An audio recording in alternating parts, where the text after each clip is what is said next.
Assalamu alaikum everyone, I'm your instructor Sania Gilani and this is the subject of Rise of the Novel 18th and 19th century. Today is our lecture number 15 on this particular subject. The topic for today is an introduction to Charles Dickens and a brief overview as well as a context of Hard Times, a novel by him. For today, I will give a brief introduction to the man and I will also explain the context in which this novel was written. The literary career of Charles Dickens occupies a central place in the development of English novel, particularly within the social and cultural landscape of the Victorian age. Writing at a time of rapid industrialization and profound social inequality, Charles Dickens transformed the novel into a powerful medium of social criticism, combining compelling storytelling with a deep moral concern for the conditions of the poor and the marginalized. His works are not merely narratives of individual lives but broader commentaries on the structure of society, exposing the injustices embedded within institutions such as the legal system, education, and industrial capitalism in the society. One of the most striking features of Charles Dickens' fiction is his persistent engagement with the theme of social injustice. In novels such as Oliver Twist and Hard Times, he presents a vivid picture of the suffering endured by the lower classes, particularly children, who are often depicted as victims of neglect and exploitation. Charles Dickens' own childhood experiences of poverty and hardship inform this representation, leading emotional intensity and authenticity to his portrayal of social realities. At the same time, his critique extends beyond individual suffering to a condemnation of the systems that perpetuate such conditions, revealing the moral failures of a society driven by profit and rigid class distinction.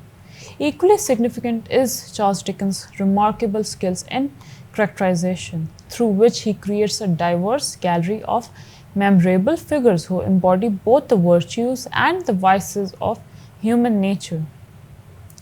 His characters often possess a heightened, almost theatrical quality, yet they remain deeply rooted in recognizable social types. In Great Expectations, for instance, the protagonist Pip and his moral and psychological development reflects the tensions between ambition and integrity, while figures such as Miss Havisham and Estella illustrate the lasting impact of emotional trauma and social conditioning. Through such characters, Charles Dickens not only entertains but also invites readers to reflect on the complexities of human behavior. Another defining aspect of Charles Dickens' work is his exploration of moral growth and redemption. Unlike purely deterministic narratives, his novels frequently emphasize the possibility of change, suggesting that individuals are capable of overcoming their flaws through self awareness and compassion. This theme is particularly evident in his novella A Christmas Carol, where the transformation of the protagonist Scrooge from a figure of miserliness to one of generosity underscores Charles Dickens' belief in the redemptive power of empathy. Such transformations reinforce the ethical dimensions of his fiction, aligning his narratives with a broader humanitarian vision. Moreover, Dickens' narrative techniques reflect his origins as a serialized writer. His use of suspense, episodic nature, and vivid descriptive detail engages readers while simultaneously sustaining their emotional investment over time. His depiction of urban life, especially London, is rich and dynamic, capturing both its vitality and its underlying social tensions. Through irony, satire, and humor, Charles Dickens is able to critique society without losing the accessibility and appeal of his storytelling.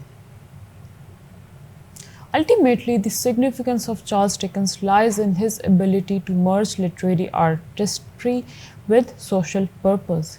His novels do not merely reflect Victorian society, they actively interrogate it, challenging readers to confront issues of inequality, injustice, and moral responsibility. By giving voice to the voiceless and eliminating the human cost of social neglect, Dickens elevates the novel into a form of ethical engagement. To summarize, Charles Dickens remains a pivotal figure whose work continues to resonate across time.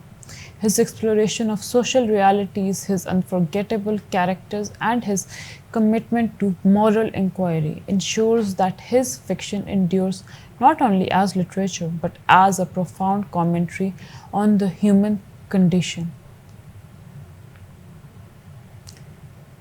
Next is major works and themes of his works. Significant works of Charles Dickens include influential works like A Tale of Two Cities, Great Expectations, David Copperfield, Oliver Twist, Christmas Carol.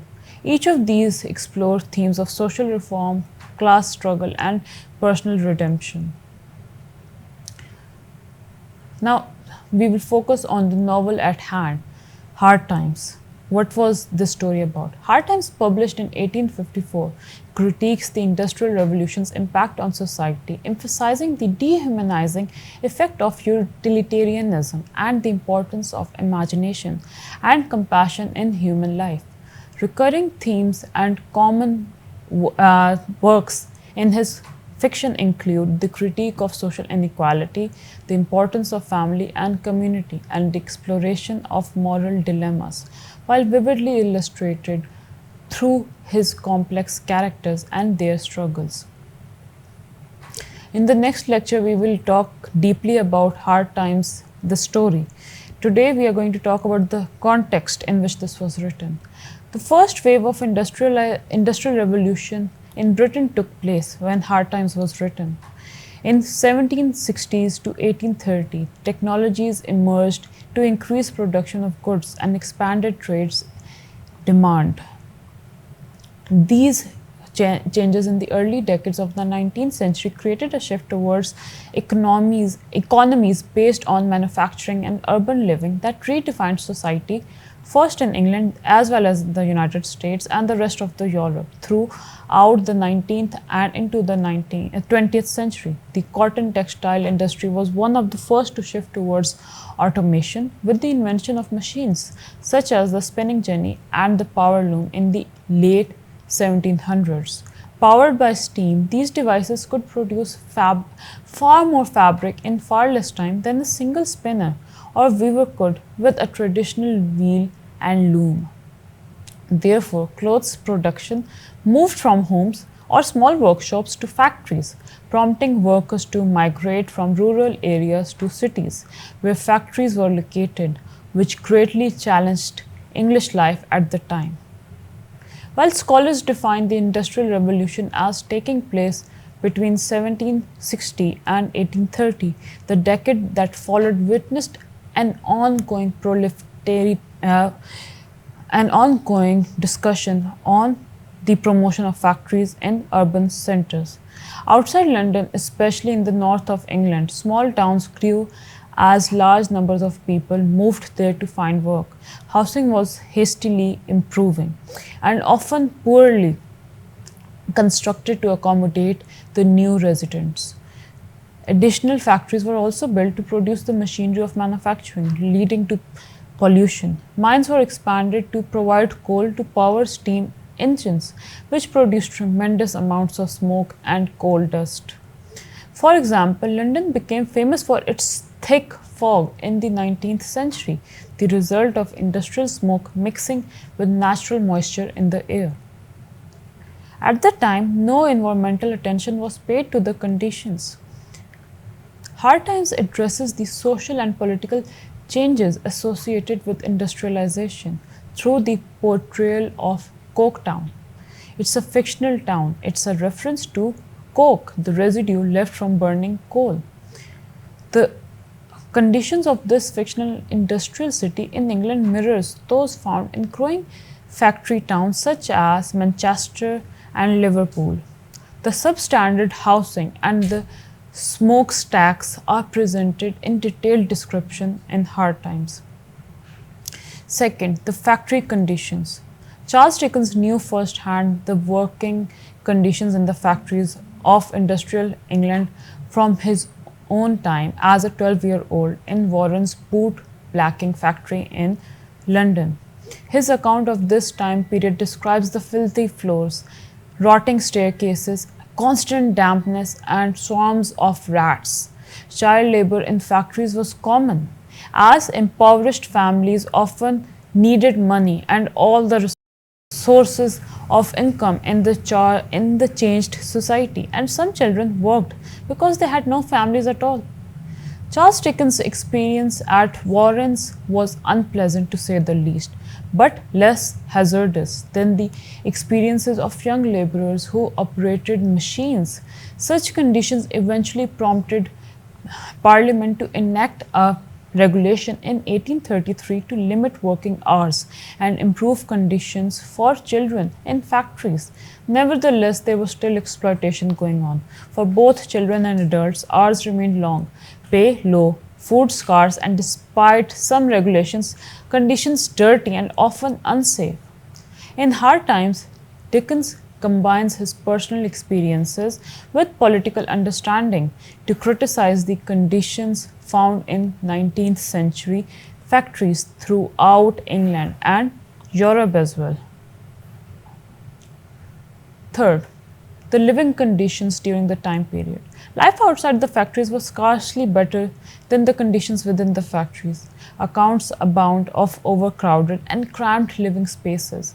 The result of low wages and population shift from rural to urban areas.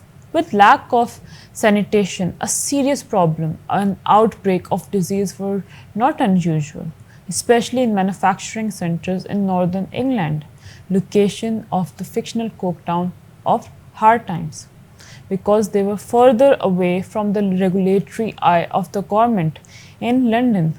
Philosophers often talk about this injustice. Philosopher Engels, before writing the Communist Manifesto in 1848, with fellow philosopher Karl Marx, published an account of his observation of English factories in 1843. His description of the city of Manchester included the irregular cramming together of dwellings in ways which defy all rational plan. One such cluster of dwelling is described surrounding a privy without a door, so dirty that the inhabitants can pass into and out of the court only by passing through foul pools of stagnant urine and excrement. The rest of his description of Manchester contains similarly disturbing details of filth and stench combined with unsafe and inadequate accommodation. Today, if we imagine England like this, it's unfathomable.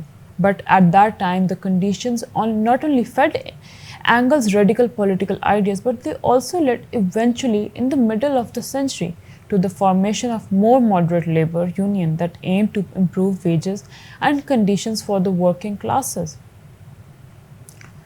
In Hard Times, Dickens provides less explicit description of the subpar living condition factory workers inhabit, but he does present characters such as poor factory worker Stephen Blackpool, who offers insight about the human consequence of living in close proximity to such filth, and who makes impassioned pleas for improved conditions for himself and his peers.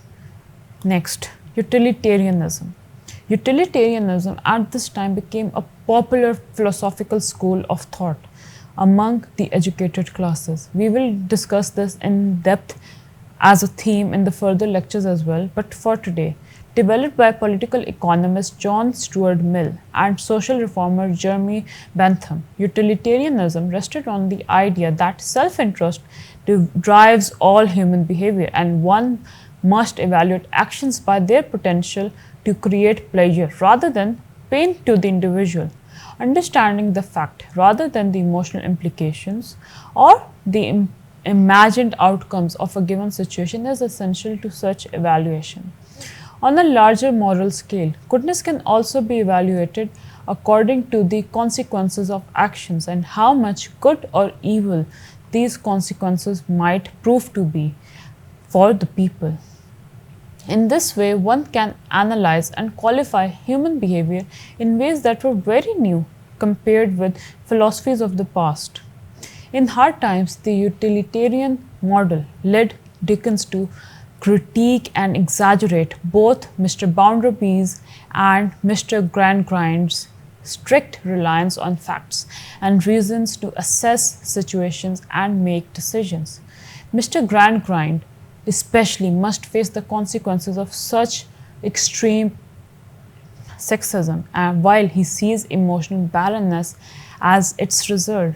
In Lewis's passivity and inability to deal with emotions, in Tom's detached sense of entitlement and rebellion against the lack of amusement, and in other characters' uncompromising rigidity and soullessness in acting only as they were trained in the 19th century England. Before 1857, divorce in 19th century England was impossible.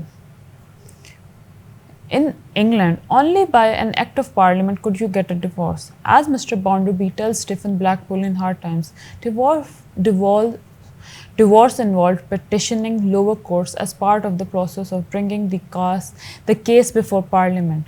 Costs were prohibited and they were extremely high. Divorce was reserved only for the wealthy.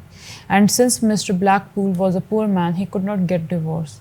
These were some of the case studies or the context behind when Hard Times was written, which includes the conditions of the factories, the working environment, the people working there, the society, the utilitarian beliefs of the people, and the social and legal rights that people enjoyed. In the next lecture, when I tell you this detailed summary of the story and the characters, these things will come in hand. Till then, Allah Hafiz, and I hope you understood something from today's lecture.